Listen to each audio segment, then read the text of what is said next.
আসসালামু আলাইকুম সবাইকে।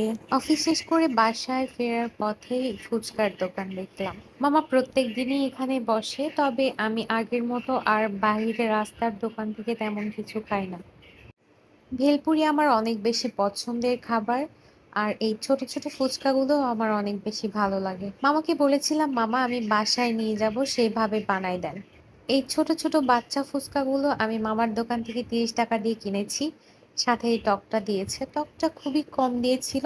আমি বাসায় এসে আবার টকটা নতুন করে রিক্রিয়েট করেছি, মানে টকের ভিতরে কিছুটা লেবু, ভিনেগার, সয়া সস, চিনি আর সামান্য পরিমাণ বিট লবণ ইউজ করেছি। ও হ্যাঁ, আরো ইউজ করেছি তেঁতুলের কাঠ, যেটা আমার এই টকের স্বাদটাকে আরো বেশি দ্বিগুণ করে দিয়েছে।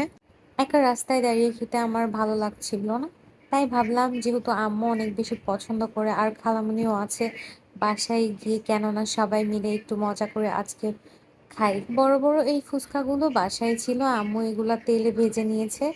আর ছিল ডাল বাসায়, সেটার সাথে মামার দেয়া ডালটা মিক্সড করে আমরা তিনজন মিলে খুব মজা করে খাচ্ছিলাম। খেতে বেশ ভালোই লাগছিল। আরো বেশি ঝাল আর টক অ্যাড করার জন্য এই ফুচকার স্বাদটা আরো বেশি বেড়ে গিয়েছিল। যদিও এই সময় বাইরের খাবারগুলো একদমই অ্যাভয়েড করা উচিত, বাট তারপরেও মনের ভিতরে কোথায় যেন একটা আনচান করে মাঝে মধ্যে এরকম খাবার খাওয়ার জন্য। আর সত্যি টকটা একদম পারফেক্ট ছিল। আমার আম্মু খালামণি ভিডিওতে তেমন আসতে চায় না, আজকে আমি তাদেরকে জোর করে নিয়ে এসেছি। আর বলেছি যদি ভিডিওর কোথাও খারাপ মনে হয় তাহলে তুমি বলো, আমি কেটে দিব। এখানে খালামুড়ির ফুচকা ভাঙাটা খুব মজার লাগছিল। আর আম্মু বলছিল তোমার দিকে ভিডিও করো, আমাদের দিকে ভিডিও কইরো না।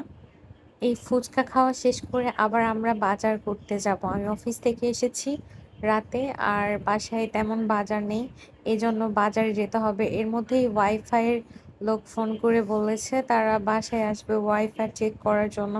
আমার রাউটারে কিছু সমস্যা ছিল, যেগুলো একটু তারা দেখবে। তাই এখানে আমরা একটু তাড়াহুড়ো করে সবগুলো খাচ্ছিলাম। আর বেশ ভালো ছিল ফুচকাগুলো। মামার দোকানের ফুচকা এমনিতেই আমার কাছে বেশি ভালো লাগে। আর ফুচকা অবশ্যই মেয়েদের কাছে সবসময় বেশি পছন্দের। আমি তেমন একটা পছন্দ করি না, আমার কাছে পানিপুরি ভেলপুরিটাই বেশি ভালো লাগে ফুচকার থেকেও বেশি। আমার আম্মুর ভীষণ পছন্দের ফুচকা, তাই মাঝে মাঝে ট্রাই করি বাসায় নিয়ে এসে আম্মুর সঙ্গে মজা করে খাওয়ার জন্য। আজকে এই পর্যন্তই, সবাই ভালো থাকবেন, দোয়া করবেন। আল্লাহ হাফিজ, আসসালামু আলাইকুম।